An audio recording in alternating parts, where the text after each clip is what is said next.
आपण काही दिवसापूर्वी आपण एक व्हिडिओ बनवला ज्या व्हिडिओमध्ये तुम्ही काही वेगळ्या गोष्टी महाराष्ट्रातले जे कोंबडी पालक शेतकरी त्यांना दाखवून दिल्या. जसं सर्दीमुळे तुम्ही दारू पाजली, गरमीमुळे तुम्ही ताक पाजलं आणि आज महाराष्ट्रात त्याचा ट्रेंड झाला. नमस्कार शेतकरी बांधवांनो, शोध वार्ता परिवारात आपलं स्वागत आहे.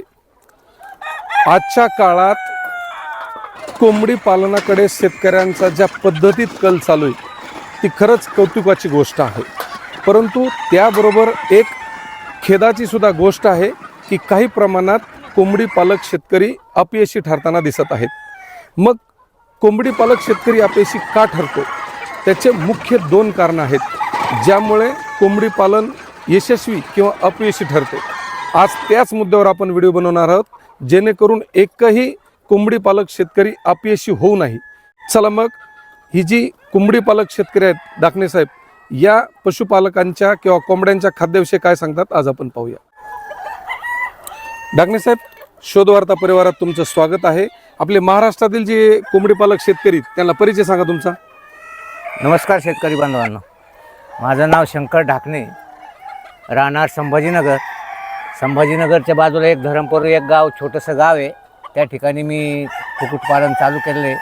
आपण काही दिवसापूर्वी आपण एक व्हिडिओ बनवला ज्या व्हिडिओमध्ये तुम्ही काही वेगळ्या गोष्टी महाराष्ट्रातले जे कोंबडी पालक शेतकरी त्यांना दाखवून दिल्या. जसं सर्दीमुळे तुम्ही दारू पाजली, गरमीमुळे तुम्ही ताक पाजलं आणि आज महाराष्ट्रात त्याचा ट्रेंड झाला. बरोबर. पण खाद्य व्यवस्थापन मध्ये तुम्ही खूप बदल केलेत. ते बदल कसे केलेत व का केलेत त्याच्याबद्दल काय सांगताल? आता बदल असे केले सर याच्यामध्ये काय की माझे बदल म्हणजे बाकीचे लोकांचे वेगळं आणि माझं वेगळंच आहे. मी पहाटे 4 वाजता 5 वाजता उठतो. उठल्यानंतर भाजी मंडी जवळच आहे आम्हाला. भाजी मंडी जवळ असल्यामुळे काय होतं की आम्ही मंडीमध्ये जाऊन लोक काय म्हणतात मला की बुवा तुम्ही हा शिळा भाजीपाला घेऊन जा, हे आमच्याकडे टमाटे पडलेले मोकार असे घेऊन जा. मी म्हणतो मला ते नकोय. मी काय करतो की 10 रुपयांनी महाग लागू द्या, पण मी ओरिजिनलच भाजी ताजा रोजची रोज आणतो. आणि आणल्यानंतर मी काय करतो त्याचं कोशिंबीर तयार करतो.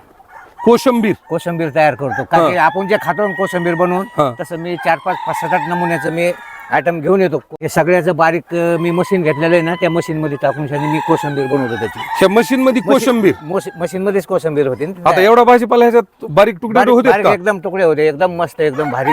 आपण जशी कोशिंबीर बनवून खातोय ना तशीच तयार होती त्याच्यामध्ये. आणि ती मी काय करतो की कोंबड्याला सकाळी आता कुठं ना वाटत नाही की ते भाजीपाला आणा ह्या मशीन मध्ये टाका, नाही काय कुठं नाही त्याच्या मग करायचं. मग त्याचा आनंद वाटतो मला त्याच्यामध्ये का की मला आवड आहे त्याची. अच्छा, आवड असल्यामुळं मी ते करू शकतो. मला काहीच वाटत नाही त्याचा. आता तुम्ही भाजीपाला ताजा आणला तर मग ह्या मशीन मध्ये जी बारीक तुकडे करतात त्याची प्रोसेस कशी असती? आता भाजीपाला आपण आणल्यानंतर काय करतो त्याच्यावर पाणी मारून घेतो. त्या भाजीपाल्यावर पाणी मारून आणतो का की बाहेरचं काही इन्फेक्शन काय असेल त्याच्यात ते धुवून निघतं त्याच्यावर. मग बाजावर कोरडा करतो. ते एकदम कोरडा झाल्यानंतर कट करून शेणी घेतो आणि त्याच्यात बारीक तुकडे होतात, एकदम बारीक कोशिंबीर तयार होते एकदम. आता त्याच्यात तुम्ही सगळं वेगवेगळे करतात का मिक्स करून त्या मशीन मध्ये टाकतात? एक मिक्स करायचं. हे गाजर टाकलं की काकडी टाकायची, काकडी टाकली की गोबी टाका, गोबी टाकली कोथिंबीर टाका. म्हणजे असं वेगवेगळं बरोबर मशीन मध्ये फिरतं ते बरोबर. त्याच्यामुळे ते मिक्स होतं. मिक्स करायची गरज नाही. मग ते काय होतं एकदम आयटम असा तयार होतो एकदम भारी. मग ते कोंबड्या खाल्ल्या होत्या. आज बी माझ्या कोंबड्या बघा तुम्ही ताज्या बोकेत, एक बी पक्क गेलेलं नाही कोंबडीचे अजून. आता मला सांगा की आपण पहिला व्हिडिओ केला त्यावेळेस तुम्ही तर असं फेकून द्यायचे सगळं भाजीपाला वगैरे. मग आता हे बदल केल्यापासून तुम्हाला किती बचत झाली त्याबद्दल काय सांगता? मी आता हेच भाजीपाला तुमचं शेवग्याचं हे आणि हायड्रोपोनिक चारा पण आहे आपल्याकडं, पुन्हा आजोला पण आहे.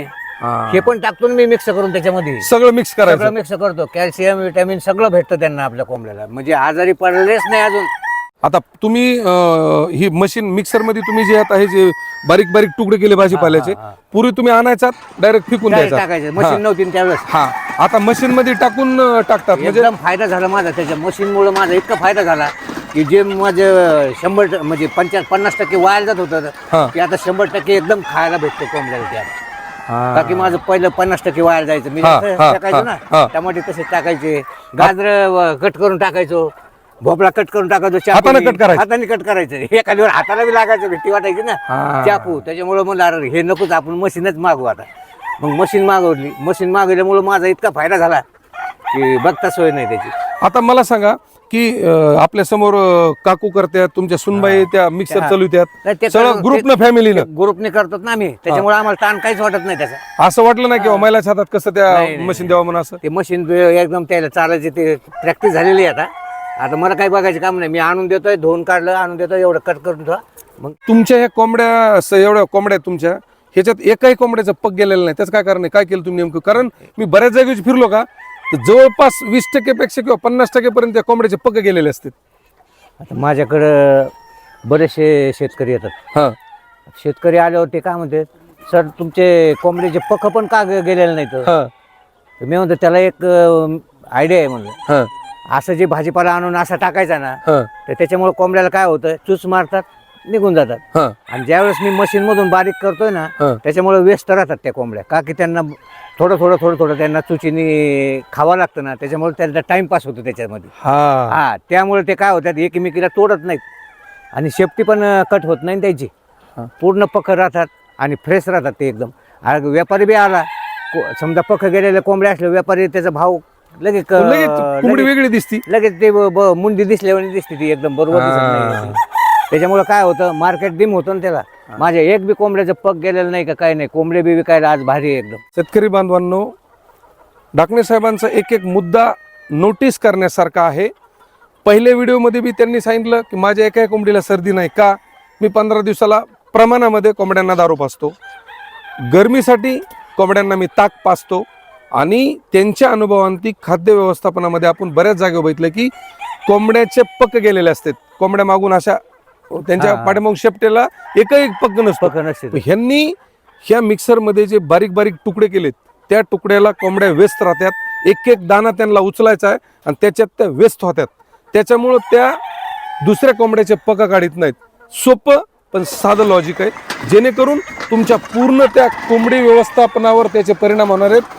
कारण पक्क नसले की तुमची कोंबडी जाऊ शकत नाही, जाऊ नाही, कोणीच घेत नाही तिला, कोणीच घेत नाही सर त्याला कोंबडीला. आज एक बी बघा ना तुम्ही, कोंबड्या कशा दिसतात. सगळे शेतकरी लोक बांधव येतात ना आपल्याकडं पाहायला येतात, तर भरपूर लोक येतात ना, तर ते म्हणजे तुमच्या कोंबड्या एकदम अशा गुबगुबीत दिसतात. मिक्सर घ्यावं, एवढं मिक्सर घ्यावं असं कसं वाटलं? म्हणजे तुम्हाला कोणी सांगितलं की मिक्सर मध्ये पाला बारीक केला पाहिजे? नाही, मी एक दिवशी ते काय झालं, व्हिडिओ बघत होतो. हा, ते व्हिडिओ बघता बघता मला आवड होती, चाकूनी कट करावा का कसं काय करावं याला माहित नाहीये. तर मी ते व्हिडिओ पाहिला, मग मी ते मागवलं ते मशीन. ते मागवल्यानंतर तर मी तर इतका खुश झालो त्याच्यावर, बरं का सर. ते म्हणजे मला चाकूपेक्षा तेलच भारी वाटलं ना ते. त्याच्यामुळं बारीक सगळं मिक्स आणि त्याचा कलर असा दिसतोय, सगळं म्हणजे सगळा कलर येतो त्याच्यात.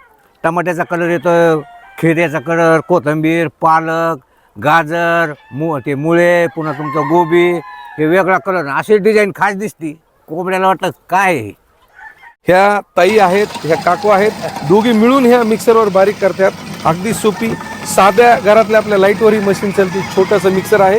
हे जे मिक्सर आहे, तुम्ही जर खरेदी करण्याचा विचार करताय का किंवा त्या संदर्भात तुम्हाला काही माहिती पाहिजे का, खाली स्क्रीनवर नंबर चालतोय, त्याच्यावर एक सिंगल फोन करायचा आहे. कारण का की कोंबडी पालन व्यवस्थापनामध्ये खाद्याला किती महत्त्व आहे तुम्ही डाकणे सरांच्या तोडून ऐकले. कारण एकाही कोंबड्याचं पग निघलेलं नाही, कोंबड्या एकामेकाला मारत नाहीत. त्याच्यामुळं तुम्ही स्क्रीनवर बघतात सगळा माल फ्रेश आहे. म्हणून स्क्रीनवरील नंबरवर एक फोन करा, जेणेकरून तुम्हाला ही मशीन नेमकी काय आहे, ह्याच्यामध्ये किती प्रकार आहेत, हे काम कसं करते, संपूर्ण तुम्हाला डिटेल्स माहिती मिळणार. शेतकरी बांधवांनो, आजच्या व्हिडिओचा एकच सारांश आहे, जर कोंबडी पालन जर यशस्वी करायचं असेल तर खूप छोट्या गोष्टी ज्या केल्या पाहिजेत, ज्यामुळे तुम्हाला कोंबडी पालन परवडणार आहे. त्या कोणत्या आहेत? सुरुवातीला तुम्हाला जेवढ्या कोंबड्या पाळायच्या त्या अंदाजानं 6 फुटापासून 10 फुटापर्यंत तुम्हाला कंपाऊंड करायचं आहे. त्या कंपाऊंडमध्ये तुम्हाला शेवगा लावायचा आहे, तुती लावायची, हातगा लावायचा आहे. आणि ही लागवड केल्यानंतर 6 महिन्यानं मग त्यात कोंबड्या सोडायच्यात. कोंबड्या सोडल्यानंतर महत्त्वाचा पार्ट येतो, तुम्ही जो भाजीपाला आणता, भाजीपाला आल्यानंतर या मिक्सरमध्ये त्याचे बारीक बारीक तुकडे करायचे आणि कोंबड्याला चारायचे. त्यानं होतं काय, कोंबड्या त्याला व्यस्त राहतात आणि इथं व्यस्त राहिल्यामुळं कोंबड्या एकमेकींची पकं उडत नाहीत आणि पकं न वाढल्यामुळं कोंबड्या दिसायला आकर्षक दिसतात आणि विक्रीला सोपं जातं. त्याबरोबर तुम्ही आजोला करा, तुम्ही हायड्रोपोनिक करा, डाकणे सर म्हणलं तर तुम्ही त्याला खिचडी चारा, असं वेगवेगळ्या पद्धतीने कोंबड्याला चांगलं खाद्य चारा, जेणेकरून तुमचा खाद्याचा खर्च कमी होईल आणि उत्पन्नात वाढ होईल. हेच कोंबडी पालनाच्या यशाचं गमक आहे, याच्यापेक्षा वेगळं काही नाही. डाकणे सरांचा आजचा व्हिडिओ तुम्हाला कसा वाटला कमेंट करून नक्की सांगा. चला पुन्हा भेटू अशाच एका नवीन प्रेरणेसह. तोपर्यंत धन्यवाद. नमस्कार. नमस्कार.